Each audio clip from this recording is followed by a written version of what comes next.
मसीह का प्यारा वचन, ये है वचन, प्यारा वचन, यीशु मसीह का प्यारा। परमेश्वर के धन्य नाम की महिमा हो। प्रभात मनन के 17,587 में आप सभी का बहुत ही विनम्रता के साथ स्वागत करता हूं। आइए आज के मनन के लिए हम पढ़ते हैं तीमुथियुस को भेजी दूसरी पत्री अध्याय 4 पद 6। क्योंकि अब मैं अर्घ के समान उंडेला जाता हूं और मेरे खोज का समय आप पहुंचा है। पौलुस इस पद में ये अग्रिम सूचना अपना शिष्य तीमुथियुस को दे रहा है कि अब ज्यादा उनके लिए संसार में समय नहीं बचा है। जैसे कि मैंने कल भी बताया था, ये बात पौलुस निराशा के साथ नहीं कर रहा था, क्योंकि उनको ये बात अवश्य मालूम था कि वह संसार छोड़कर कहाँ की ओर कूच कर रहा है। जब आपको ये जानकारी नहीं रहेगी कि संसार छोड़ने के बाद आप कहाँ रहेंगे, तो आपके अंदर निराशा और भय छा जाने की संभावना है। परंतु पौलुस या प्रभु के अन्य प्रेरितों में ये निराशा और भय बिल्कुल नहीं थे, क्योंकि वे ये अवश्य जानते थे कि उनकी मृत्यु के बाद वे कहाँ रहेंगे। मैं आपको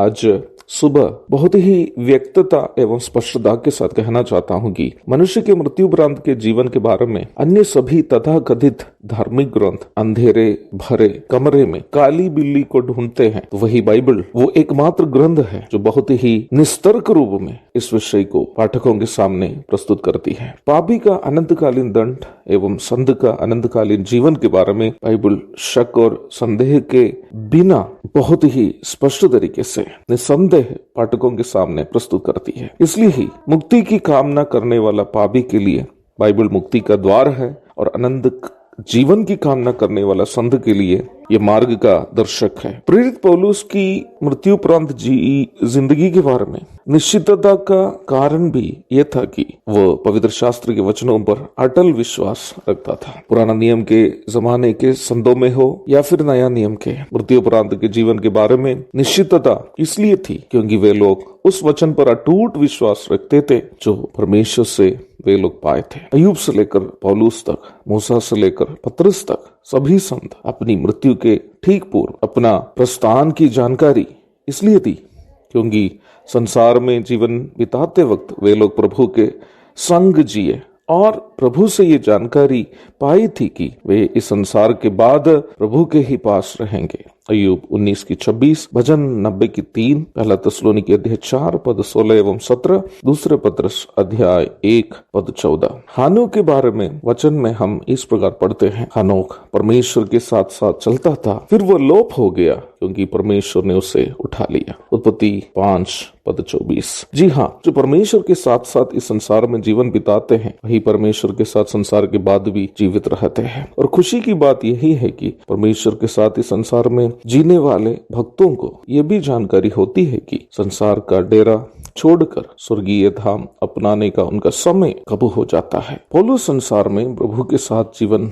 बिताने वाला एक व्यक्ति था और उनको परमेश्वर से ये जानकारी थी कि उनका खोज का समय आ गया है। जब मैं 14 साल का था, 96 वर्ष की आयु में मेरी नानी माँ प्रभु में सो गई। केरल के कुंभनाड ब्रदरन कलीसिया के सेमेटरी में उनका पार्थिव देह यीशु मसीह के आगमन में शरीर का उद्धार की प्रतीक्षा कर रही है।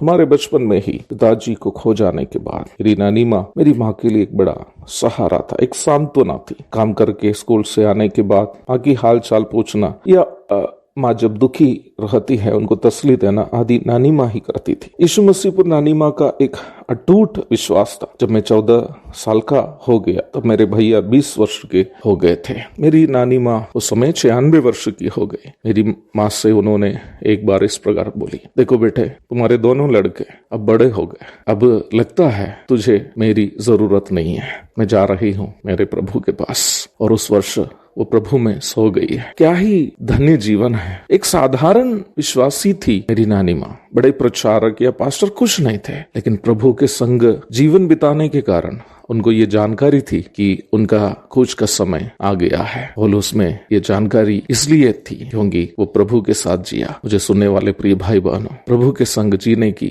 एक कोशिश आपके ही साथ हो और प्रभु के संग जीवन बिताइए और प्रभु से ये जानकारी पाइए कि कब आपका खोज का समय होगा, ताकि आपको प्रभु ने जो जिम्मेदारियां दी है उसे विश्वास योग्यता के साथ करके प्रभु के पास पहुंचकर बड़े आनंद मनाने का भाग्य आपको हो। एक और शुभ दिन की धन्य कामनाओं के साथ आज का मनन मैं यहाँ समाप्त करता हूँ। प्रभु आप सबको आशीष दे। आमीन। भोजन है आत्मा में भूखे कोय, पानी है आत्मा में प्यासे कोय, पालन जो करते हैं उसके लिए आशीष पाने का साधन है यह, पालन जो करते हैं उसके लिए आशीष पाने का साधन है यह। ये है वचन, प्यारा वचन।